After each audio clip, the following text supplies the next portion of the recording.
race that could decide the balance of power in Washington is happening in Michigan, and it's turning into one of the most closely watched Democratic primaries in America.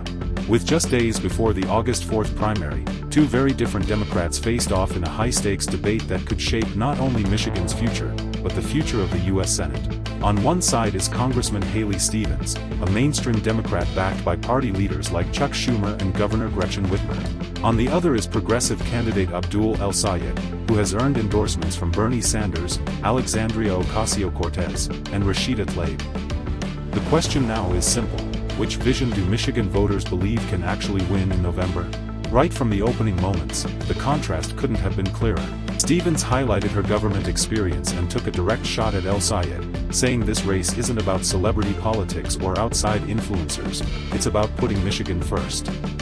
El-Sayed answered with a very different message, promising to take corporate money out of politics and focus on working families instead of powerful interests. As the debate moved forward, affordability quickly became one of the biggest issues. Both candidates promised to lower costs for families, but El-Sayed pushed much further, making Medicare for all one of the centerpieces of his campaign while emphasizing that he has refused corporate donations. Stevens argued that experience matters and said she's the Democrat best positioned to defeat Republicans in the general election. Another major flashpoint was the war in Gaza, an issue that has become especially sensitive in Michigan. El-Sayed once again described Israel's actions in Gaza as genocide, while Stevens defended her record despite criticism over support from AIPAC. It's a topic that continues to divide Democratic voters and could play an important role in turnout. But here's why political analysts across the country are paying such close attention. Michigan isn't just another swing state. Democrats need this seat if they hope to regain control of the Senate. That means this primary is becoming a national test of whether a progressive candidate can win statewide in one of America's most competitive battlegrounds. Republicans are already watching closely.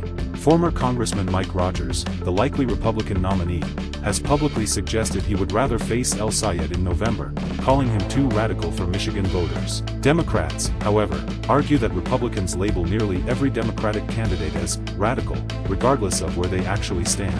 That has fueled an even bigger debate inside the Democratic Party about whether it's time to embrace bold progressive candidates or stick with more traditional, establishment-backed campaigns. And that's really what's at stake here. This isn't simply a contest between two Democrats. It's a battle over the future direction of the Democratic Party itself. Should Democrats play it safe with a familiar political strategy, or take a bigger risk on a candidate promising sweeping change? Michigan voters will make that decision on August 4th, and the outcome could have consequences far beyond state lines. The winner won't just become the Democratic nominee.